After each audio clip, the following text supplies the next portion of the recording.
En la penumbra de una habitación iluminada apenas por una lámpara de mesa, un libro permanece abierto sobre la madera. Sus páginas, desgastadas por el tiempo, parecen esperar a ser leídas. Y es ahí, en ese silencio íntimo, donde empieza nuestra historia. La historia de un niño que nació en 1955 en San Francisco, en un mundo que todavía vibraba con las consecuencias de la posguerra y en el que la tecnología era apenas una promesa lejana.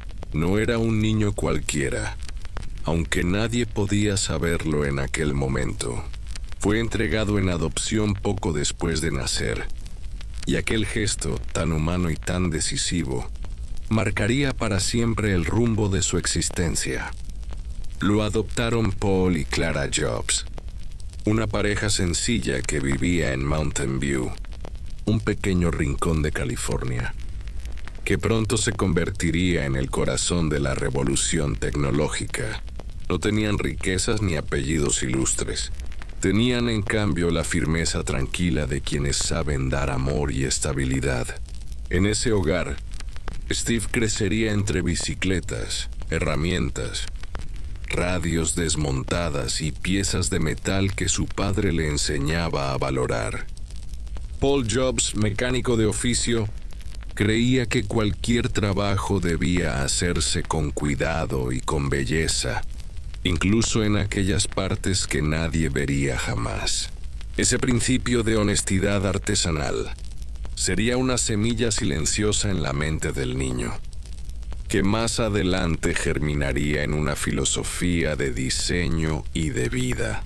La infancia de Steve no estuvo marcada por lujos, pero sí por la curiosidad. Era un niño inquieto, sensible y a menudo difícil de encajar en los moldes de la escuela. Los profesores veían en él tanto un desafío como un potencial inusual. Podía distraerse fácilmente, pero también sumergirse con absoluta intensidad en aquello que despertaba su interés. Y así, sin saberlo, aquel niño de camiseta sencilla y mirada inquieta empezaba a recorrer un camino que lo llevaría desde los garajes suburbanos hasta los escenarios del mundo, donde sus palabras y sus inventos cambiarían la forma en la que millones de personas se relacionan con la tecnología y con los sueños.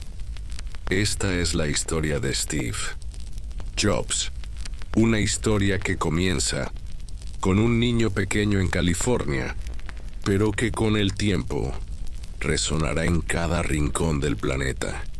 Jobs nació el 24 de febrero de 1955 en San Francisco, California. Su llegada al mundo no estuvo rodeada de lujos ni de planes cuidadosamente trazados. Fue un nacimiento sencillo, pero con un trasfondo complejo. Su madre biológica, Joan Schiebel, y su padre biológico, Abdul Fattah Yandali, eran jóvenes universitarios que, por diversas circunstancias, no podían criar al bebé. Así, Steve fue entregado en adopción poco después de nacer. Fue entonces cuando aparecieron en escena Paul y Clara Jobs, una pareja modesta que llevaba tiempo deseando un hijo. Paul era mecánico y amante de la precisión. Alguien que encontraba belleza en la simplicidad de una pieza bien hecha. Clara, cálida y paciente, ofrecía el cobijo necesario para que un niño se sintiera en casa. Con ellos, Steve encontró un hogar en la soleada California. Creció en Mountain View, un lugar que en aquellos años era solo un conjunto de barrios tranquilos, con casas de un solo piso, jardines sencillos y familias que intentaban salir adelante. Nadie podía imaginar que años después, aquel rincón se convertiría en el corazón palpitante de Silicon Valley. Desde pequeño, Steve se sintió atraído por el mundo de los objetos y su funcionamiento interno. Su padre lo llevaba al garaje familiar, donde pasaban horas rodeados de herramientas, motores y radios antiguas. Paul le enseñaba que cada tornillo debía colocarse con cuidado, que incluso las partes invisibles de un aparato merecían hacerse con esmero. Aquella lección, que parecía sencilla, quedaría grabada en la memoria del niño. La importancia de la perfección, incluso en los detalles que nadie ve. En la escuela Steve era diferente. No siempre seguía las reglas y a menudo su mente vagaba más allá de los ejercicios que se le pedían. Tenía una inteligencia viva, pero también una impaciencia que desconcertaba a los maestros. Podía aburrirse con facilidad y, al mismo tiempo, obsesionarse con aquello que despertaba su curiosidad. Aún así, detrás de sus travesuras y su inquietud, había un niño profundamente observador. Steve absorbía el mundo que lo rodeaba con intensidad. No solo desarmaba radios, también observaba las formas de los objetos, las líneas limpias de un coche, el brillo de una lámpara, la sencillez de un diseño bien hecho. Sin saberlo, estaba desarrollando una sensibilidad estética que más tarde se convertiría en parte esencial de su visión. Así pasaron sus primeros años, entre las calles tranquilas de Mountain View, el garaje de su padre y una curiosidad que no parecía tener fin. Era el inicio de una vida que, aunque aún nadie podía preverlo, transformaría para siempre la relación de la humanidad con la tecnología. Los años pasaron, y aquel niño curioso comenzó a convertirse en un adolescente inquieto. La casa modesta en Mountain View seguía siendo su refugio, pero ahora Steve pasaba cada vez más tiempo explorando los alrededores del vecindario, fascinado por las novedades que traían consigo los años. De mí eran tiempos de cambio. La música, la cultura y sobre todo, la tecnología parecían abrir nuevas ventanas hacia un mundo distinto. En la escuela Steve no era un alumno fácil. Su inteligencia lo mantenía siempre un paso adelante, pero su carácter rebelde lo alejaba de la disciplina que los maestros intentaban imponer. Se aburría con facilidad, discutía con autoridad y buscaba maneras de desafiar los límites. Sin embargo, algunos profesores lograban ver más allá. En él había una chispa distinta, una energía creativa que, si encontraba el cauce correcto, podía transformarse en algo extraordinario. A esa edad, descubrió con mayor pasión el mundo de la electrónica. Radios, televisores viejos, transistores, todo aparato que llegaba a sus manos era desarmado, estudiado y muchas veces vuelto a armar con un ingenio inesperado. No lo hacía solo por curiosidad técnica.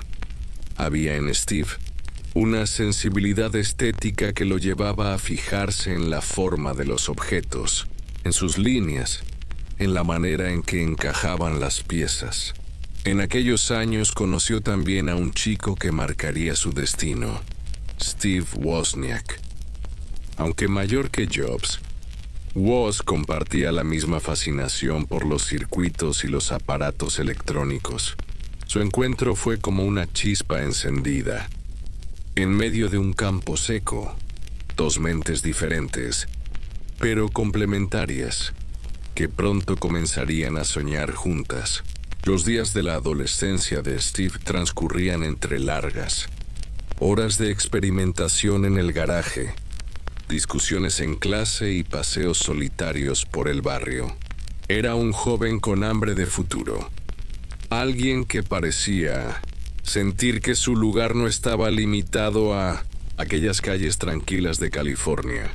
Y mientras el mundo a su alrededor cambiaba con la llegada de la contracultura y el espíritu rebelde de los años 60, Steve Jobs también se transformaba, guardando dentro de sí una mezcla de rebeldía, sensibilidad y visión que pronto lo llevaría a trazar su propio camino. Al terminar la secundaria, Steve Jobs se encontraba en un momento decisivo. Era un joven brillante, inquieto y con un talento innato para ver el mundo de manera distinta, pero también alguien difícil de encajar en los caminos tradicionales. Contra todo pronóstico, logró ingresar en Reed College, una pequeña universidad liberal en Oregón, conocida por su ambiente creativo y por albergar a jóvenes con espíritu inconformista. Reed no era una institución cualquiera. Allí, las aulas se llenaban de debates intensos, de libros de filosofía, de clases de caligrafía, de estudiantes que buscaban más que títulos, buscaban sentido. Jobs se sintió atraído por ese ambiente, pero pronto se dio cuenta de que sus padres adoptivos estaban gastando gran parte de sus ahorros en una educación que él no sentía como propia. Se aburría en las clases que consideraba obligatorias, pero se encendía en aquellas donde podía experimentar. No tardó en tomar una decisión arriesgada: abandonar la universidad formalmente. No fue un acto de derrota, sino de intuición. Jobs prefería invertir su tiempo en lo que realmente despertaba su curiosidad. Y aunque ya no era estudiante oficial, continuó asistiendo como oyente a algunas materias. Fue entonces cuando entró a una clase que marcaría su destino, la de caligrafía. Allí descubrió la belleza de las letras, la armonía de las formas tipográficas, la importancia del espacio entre los trazos. Nadie podía imaginarlo en ese momento, pero esas lecciones estéticas regresarían años más tarde para darle a Apple una de sus grandes señas de identidad: la tipografía elegante y el diseño cuidado de sus ordenadores. Los días en Reed no eran fáciles. Steve dormía en el suelo de las habitaciones de sus amigos. Reciclaba botellas para conseguir algo de dinero y caminaba kilómetros para comer gratis en un templo Hare Krishna.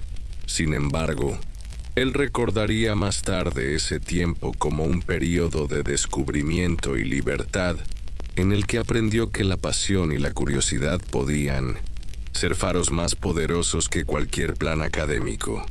Aquellos meses en Oregón, entre la austeridad y la belleza de lo simple, terminaron de moldear en Jobs la idea de que el camino no siempre debía seguir lo convencional, que a veces el destino se encuentra en los desvíos. Después de su paso por Reed College y de tomar la decisión de abandonar los estudios formales, Steve Jobs regresó a California con una mezcla de incertidumbre y esperanza. No tenía un plan claro, pero sí una intuición poderosa. Quería vivir de su curiosidad y de sus pasiones, aunque eso significara recorrer caminos poco comunes. California, a mediados de los años 70, era un lugar en ebullición. La contracultura había dejado una huella profunda. Música, espiritualidad oriental, comunidades alternativas y al mismo tiempo el nacimiento de una nueva era tecnológica. En ese cruce de mundos, Jobs encontró el escenario perfecto para crecer. Uno de sus primeros trabajos fue en Atari, una empresa pionera en videojuegos. Allí Steve, con apenas 20 años, fue contratado como técnico. No era el más disciplinado ni el más diplomático, pero sorprendía con soluciones creativas a problemas que parecían complejos.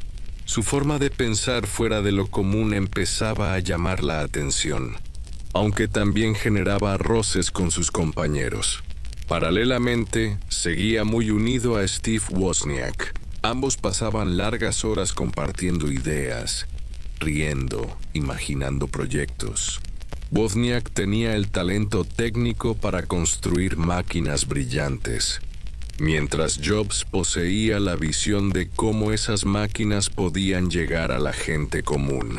Era una alianza destinada a algo más grande de lo que ellos mismos podían prever.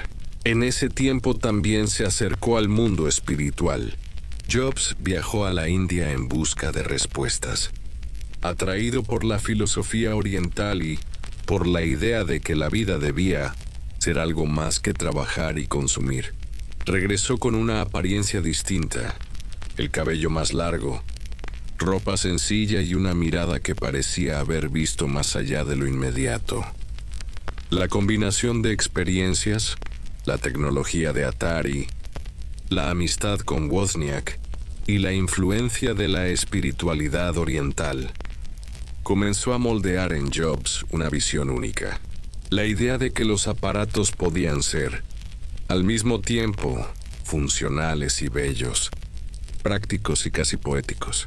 Ese joven que dormía en suelos ajenos y buscaba comida en templos Hare Krishna estaba a punto de iniciar una de las aventuras más sorprendentes de la historia moderna: la creación de una empresa llamada Apple. El regreso a California trajo consigo un aire de posibilidades nuevas. Steve Jobs y Steve Wozniak, después de incontables charlas y horas en el garaje, comenzaron a dar forma a una idea que parecía sencilla, pero que pronto demostraría ser revolucionaria: construir un ordenador personal que pudiera llegar a los hogares comunes. El garaje de la casa de los padres de Jobs en Los Altos se convirtió en el epicentro de aquella aventura. Era un lugar modesto, estanterías con herramientas, cajas apiladas, una lámpara colgando del techo. Allí, sobre una mesa improvisada, las placas electrónicas comenzaban a tomar forma, acompañadas por el entusiasmo y las risas de dos jóvenes que aún no eran conscientes de que estaban cambiando la historia.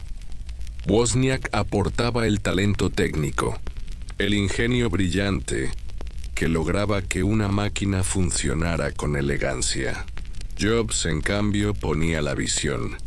Sabía cómo presentar aquel producto, cómo hacerlo atractivo, cómo imaginarlo más allá de un circuito frío para convertirlo en una herramienta cercana a las personas.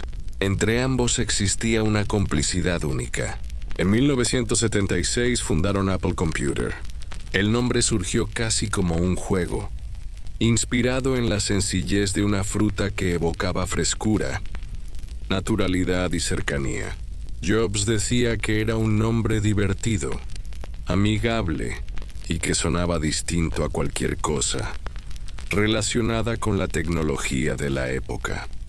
Los primeros pedidos llegaron de pequeñas tiendas de informática local.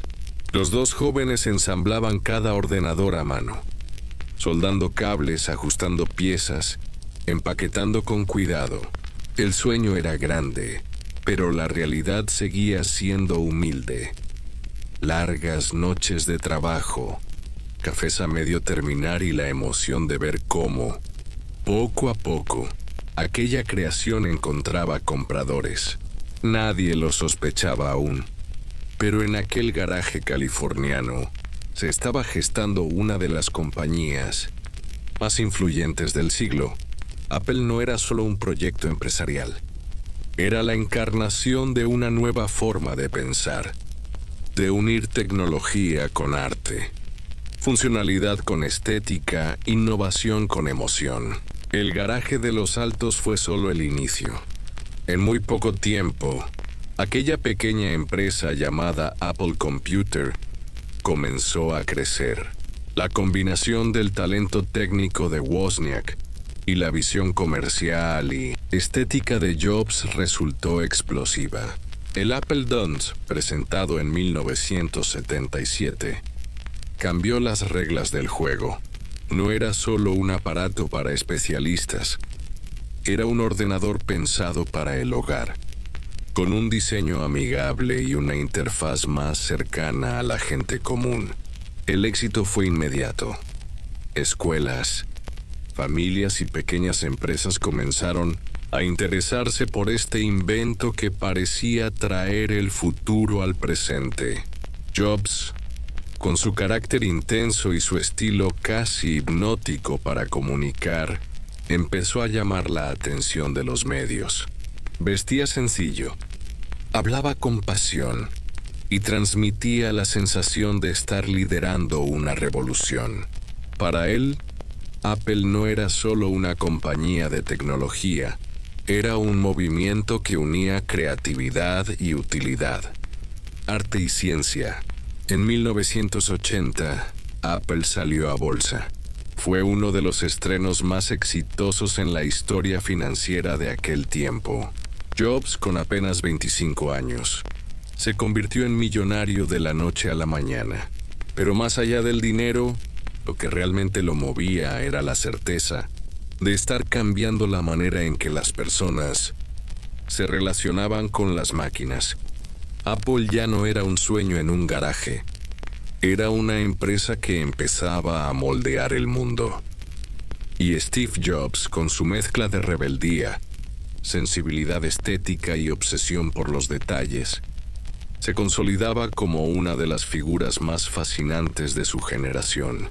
La década de los 80 se abría con un brillo de promesas. Apple ya no era solo el sueño de un garaje en California.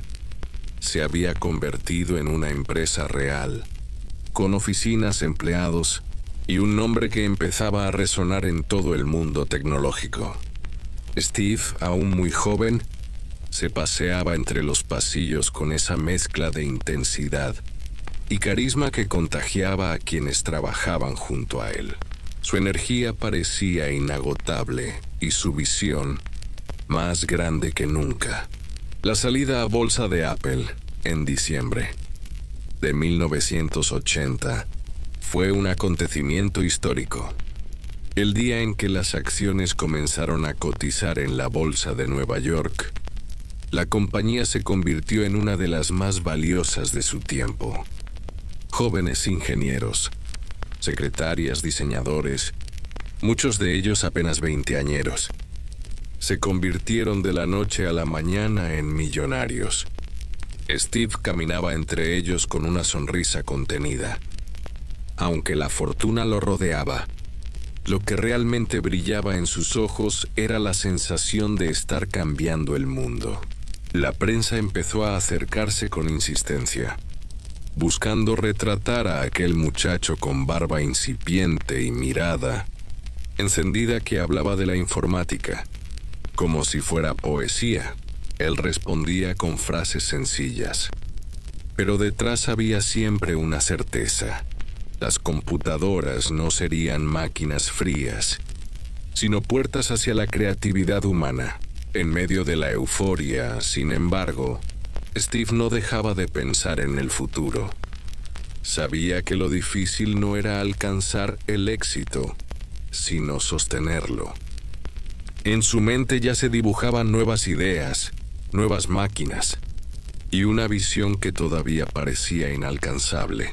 El ascenso de Apple había sido meteórico, pero para él, aquello era solo el comienzo. El éxito de la salida a bolsa había puesto a Apple en la cima, pero Steve no se detenía a contemplar lo logrado. Su mente ardía con una idea más grande: crear un ordenador que cualquiera pudiera usar, no solo los técnicos y programadores. Soñaba con una máquina que hablara el lenguaje humano, que fuera intuitiva, amigable y hasta bella. Ese sueño tomó forma en el Macintosh.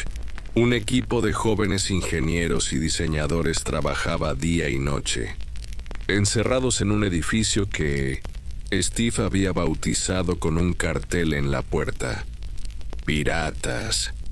No la marina. La atmósfera era intensa, casi febril. Había discusiones, risas y lágrimas, pero sobre todo una pasión compartida. En enero de 1984, el mundo conoció aquel sueño.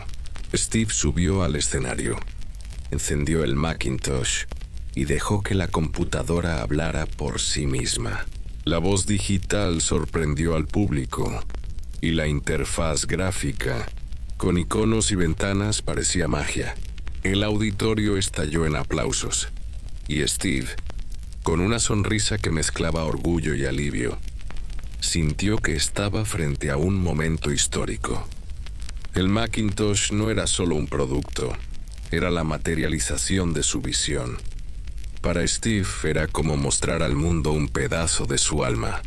La década de 1985 marcó un punto de quiebre en la vida de Steve Jobs. Apple había alcanzado la cima del reconocimiento con el Macintosh, pero lo que parecía un triunfo pronto se tornó en un campo de batalla interno. La personalidad intensa y exigente de Steve, la misma que lo había impulsado a crear productos revolucionarios, comenzó a chocar con la estructura corporativa que él mismo había ayudado a levantar. Su obsesión por el control, su manera directa de cuestionar y su impaciencia con quienes no compartían su visión generaban admiración en algunos, pero incomodidad en muchos otros. En las oficinas de Cupertino, las reuniones se llenaban de tensiones invisibles. Steve exigía perfección en cada detalle, y quienes no alcanzaban su nivel de exigencia se encontraban en su camino, desarmados ante su mirada crítica. El conflicto más intenso se gestó entre Steve y John Sculley, aquel ejecutivo que Jobs había convencido de dejar Pepsi con la famosa pregunta: ¿quieres vender agua azucarada el resto de tu vida? ¿O venir conmigo y cambiar el mundo? Al principio, ambos parecían formar un equipo indestructible, pero con el paso del tiempo, sus diferencias en la forma de entender la empresa se hicieron irreconciliables. Mientras Sculley buscaba estabilidad y ganancias predecibles, Jobs insistía en seguir arriesgando, apostando por ideas que parecían locuras para el resto de la junta directiva. La tensión escaló hasta el punto en que la propia Apple se dividió en bandos: los que apoyaban a Steve y los que seguían a Sculley. En una reunión de consejo que pasaría a la historia, el destino de Jobs quedó sellado. Los votos se inclinaron en su contra, y de pronto, el joven visionario que había cofundado la compañía en un garaje se encontraba sin poder dentro de la empresa que había construido. Su caída no fue pública ni teatral, sino silenciosa y devastadora. Jobs caminó hacia la salida con un aire de incredulidad, como si aún no pudiera aceptar que lo habían apartado de su propia creación. A los ojos del mundo, Steve Jobs era un héroe derrotado, pero en el fondo, lo que estaba comenzando era un nuevo capítulo, uno que lo obligaría a replantearse a sí mismo y a buscar caminos que lo llevarían más allá de Apple. La caída no fue el final. Fue una pausa necesaria en el viaje de un hombre que nunca dejaría de reinventarse. Tras su salida de Apple, Steve Jobs se encontró en un terreno incierto, lo que para muchos habría significado el final de un sueño. Para él se convirtió en un lienzo en blanco. Aunque abatido, su espíritu inquieto no tardó en buscar un nuevo camino. En 1985 fundó Next, una compañía destinada a construir computadoras de alto nivel para universidades y centros de investigación. Jobs seguía obsesionado con el diseño y la perfección. Cada detalle, desde los bordes metálicos hasta los tornillos, debía reflejar belleza y orden. Aunque las ventas fueron limitadas, aquellas máquinas contenían un sistema operativo que marcaría el futuro. Pero la verdadera sorpresa llegó cuando Jobs adquirió una pequeña división de gráficos de Lucasfilm.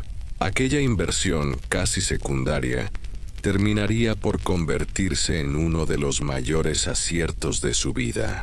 Así nació Pixar. En aquel estudio, Steve se sumergió en un universo nuevo, donde la tecnología se unía con el arte y la narración. Rodeado de animadores y directores como John Lasseter, Jobs intuyó que la animación digital estaba destinada a transformar el cine. No se equivocaba. En 1995, con el estreno de Toy Story, el mundo entero presenció el nacimiento del primer largometraje, animado por ordenador. Pixar brilló con fuerza propia, y Steve, que había sido apartado de Apple una década antes, volvía a sonreír con la certeza de estar en el lugar correcto, en el momento justo. Next y Pixar no solo lo mantuvieron en pie, fueron las piezas invisibles que prepararon su regreso. Jobs había caído, pero supo renacer. El destino suele dar giros inesperados. Mientras Next intentaba abrirse paso en un mercado limitado y Pixar alcanzaba un éxito sin precedentes, Apple atravesaba una de las peores crisis de su historia. Sus productos ya no sorprendían, las ventas caían, y la compañía que había nacido como símbolo de innovación se desmoronaba lentamente. En 1996 Apple, debilitada y sin rumbo claro, tomó una decisión histórica: comprar Next. Con esa adquisición, Steve Jobs volvió a la empresa de la que había sido expulsado más de una década atrás. El regreso no fue triunfal desde el primer instante. Jobs apareció de nuevo en los pasillos de Cupertino como asesor. Un hombre distinto, más maduro, pero con la misma mirada intensa que lo había caracterizado siempre. Pronto su influencia se hizo evidente. Con firmeza y visión, comenzó a rediseñar la estrategia de Apple, recortando proyectos innecesarios y enfocándose en la simplicidad y la calidad. Aquella filosofía que lo había acompañado desde sus primeros días se convirtió en el faro que guiaría la resurrección de la compañía. La alianza con Microsoft en 1997 sorprendió al mundo. Bill Gates apareció en una pantalla gigante durante una presentación de Jobs, en un gesto pragmático que aseguró la supervivencia financiera de Apple. Muchos lo vieron como una rendición, pero en realidad fue un movimiento estratégico que compró tiempo. Ese mismo año, Jobs fue nombrado CEO interino de Apple. Desde entonces, se propuso devolverle a la empresa su espíritu original: unir tecnología y arte en productos que emocionaran al usuario. El héroe que había caído volvía a ponerse en pie, más fuerte y decidido que nunca. En 1997, Steve Jobs asumió oficialmente el liderazgo de Apple.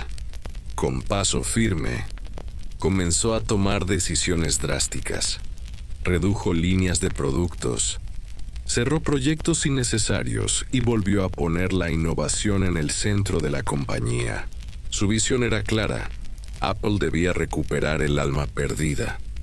No se trataba solo de vender computadoras, sino de devolver la magia y la emoción a la tecnología.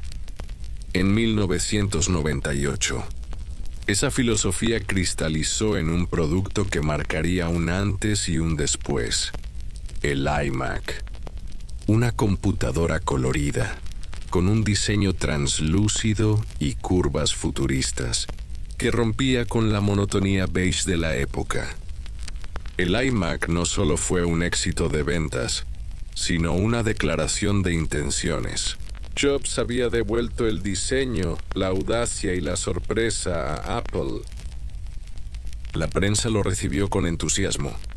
Los clientes hicieron largas colas para tener uno, y la empresa, que apenas un año antes parecía al borde de la quiebra, comenzaba a renacer con fuerza. La sonrisa de Steve Jobs en aquellas presentaciones hablaba por sí sola. Había logrado lo que parecía imposible.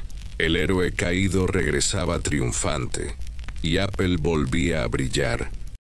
La llegada del iMac había sido solo el primer paso. En 1999, Apple empezó a mostrar que no era una casualidad. El diseño, la innovación y la visión de Jobs comenzaban a impregnar cada producto. Los pasillos de Cupertino se llenaban de una energía distinta. Empleados que hasta hacía poco temían por el futuro de la empresa, ahora caminaban con una chispa de orgullo. Jobs insistía en simplificar la línea de productos. Menos modelos, más claridad. Hagamos pocas cosas, pero que sean extraordinarias, repetía con convicción. Ese mismo año, Apple presentó el iBook, un portátil con la misma carcasa, translúcida y colores vivos que habían enamorado con el iMac. Fue un golpe de frescura en un mercado de ordenadores portátiles grises y aburridos. El ordenador parecía un objeto sacado del futuro, diseñado no solo para trabajar, sino también para disfrutar. Pero quizá lo más simbólico llegó en 2000, cuando Jobs decidió eliminar el título de interino y se proclamó oficialmente como el CEO de Apple. Subió al escenario en el Apple Campus y, con una sonrisa contenida, dijo: eliminemos lo de provisional. Ese gesto representaba mucho más que un simple título. Era la confirmación de que había vuelto para quedarse, y que Apple ya no era una compañía en decadencia, sino una marca en renacimiento continuo. El público, la prensa y hasta sus rivales comenzaron a reconocerlo. Jobs había devuelto la vida a Apple. Sin embargo, en la mente de Steve, aquello no era un punto de llegada, sino apenas el inicio de un viaje que transformaría no solo a la empresa, sino al mundo entero. El nuevo milenio traía consigo un aire de optimismo, y para Apple, significaba avanzar hacia algo más grande que los ordenadores. Steve Jobs lo sabía. La informática ya no sería el centro de la vida digital, sino un punto de conexión hacia nuevas experiencias. En 2001 presentó al mundo el iTunes, un software que permitiría organizar y reproducir música con una simplicidad nunca vista. La música es el lenguaje universal. Se convertía en el puente que uniría a millones de usuarios con la marca Apple.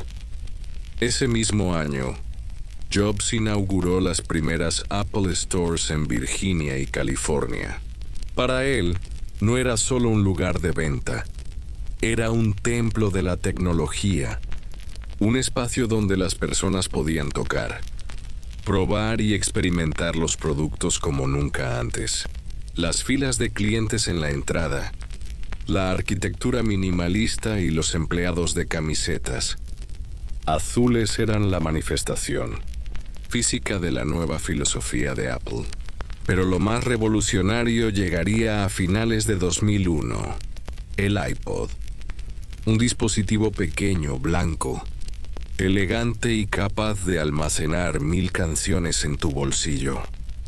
Jobs lo presentó en un escenario sobrio, con una frase breve y contundente que quedó grabada en la historia. Era la primera pieza de un rompecabezas que transformaría por completo la relación entre Apple y el mundo. En apenas un año, Apple había pasado de ser una empresa recuperada a convertirse en una visionaria que abría la puerta a un ecosistema digital.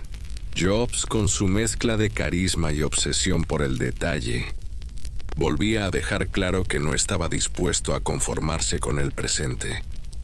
Su mirada siempre apuntaba hacia el futuro. El inicio de 2003 fue un momento clave para Apple y para la visión de Steve Jobs. El iPod había logrado un éxito inesperado, pero él sabía que el verdadero cambio vendría con la música. Para Jobs, la revolución no estaba solo en un dispositivo, sino en la manera en que las personas podían acceder a sus canciones favoritas. En abril de ese año presentó la iTunes Music Store. Por primera vez, los usuarios podían comprar música de forma legal, sencilla y a un precio accesible.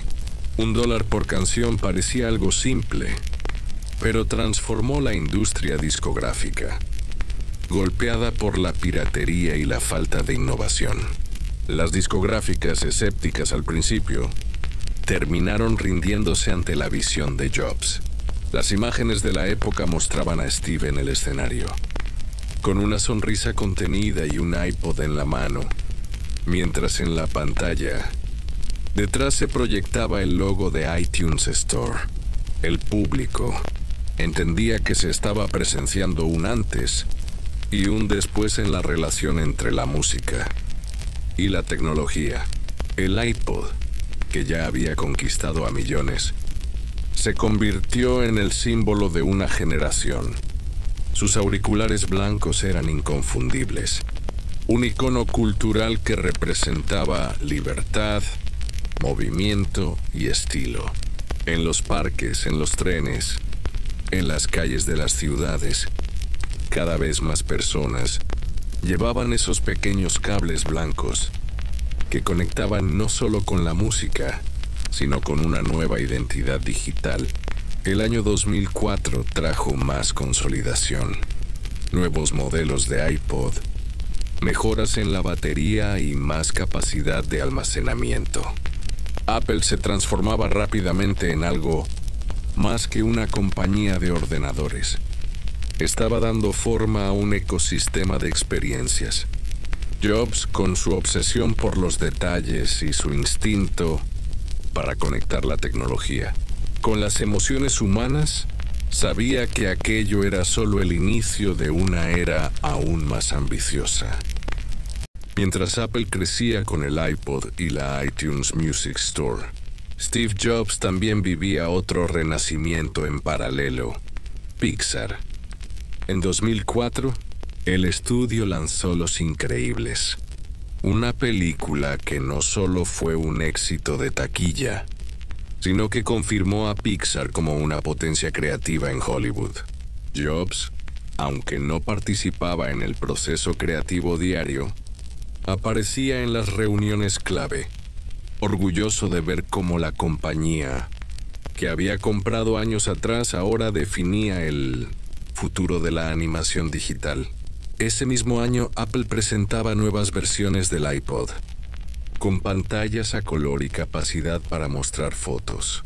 Jobs subía al escenario con una mezcla de entusiasmo y calma, consciente de que cada anuncio no era un simple producto, sino un ladrillo más en la construcción de un ecosistema tecnológico. En 2005, un anuncio marcaría la historia de Apple. La compañía confirmó que daría el salto a procesadores Intel, dejando atrás la arquitectura PowerPC. Muchos lo vieron como un riesgo enorme, pero Jobs lo presentó con su característico optimismo, asegurando que la transición abriría una nueva era de innovación.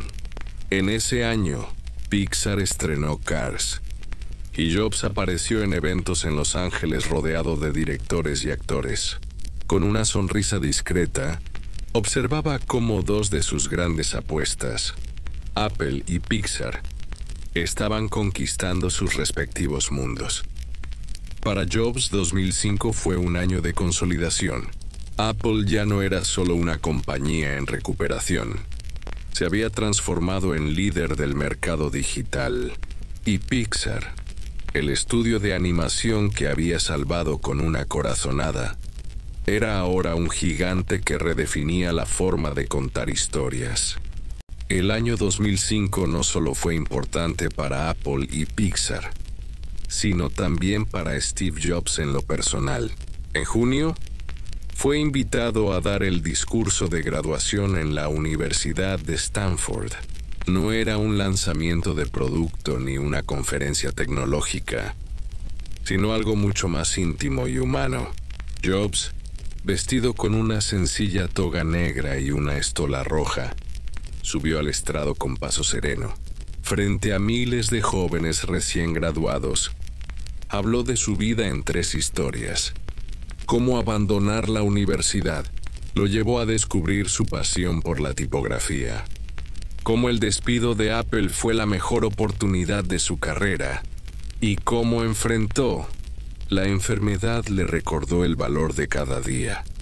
Sus palabras fueron directas, sin adornos innecesarios, cargadas de emoción y verdad. Stay hungry, stay foolish, dijo al final, dejando una de las frases más recordadas de su trayectoria. Los aplausos se mezclaron con sonrisas y lágrimas, mientras el sol iluminaba el campus californiano. Aquel discurso no fue un lanzamiento de tecnología, pero sí un momento que selló a Jobs como algo más que un empresario visionario, como alguien capaz de inspirar a generaciones con su forma de ver la vida. Tras años de consolidación, Steve Jobs estaba preparado para dar el mayor salto de su carrera. A comienzos de 2007, Apple ya no era solo una empresa de ordenadores o de música. Era una marca que marcaba tendencias en el estilo de vida digital. Jobs, sin embargo, veía más allá. En enero de ese año, subió al escenario de la Macworld en San Francisco, vestido con su clásico jersey negro de cuello alto, unos vaqueros y zapatillas deportivas. Comenzó diciendo que Apple presentaría 3 productos revolucionarios: un iPod con pantalla táctil, un teléfono móvil y un dispositivo de conexión a Internet. Tras unos segundos de pausa, reveló que no se trataba de 3 productos diferentes, sino de uno solo, el iPhone.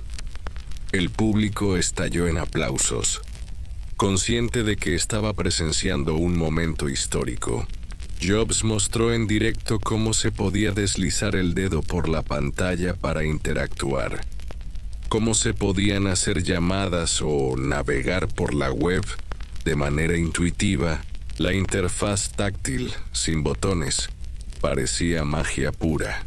El iPhone no era solo un teléfono, era el inicio de una nueva era. Jobs, con su tono calmado pero firme, dijo: hoy Apple va a reinventar el teléfono. Y así lo hizo. Aquel anuncio no solo transformó a la compañía, sino que cambió para siempre la forma en que el mundo se comunicaba.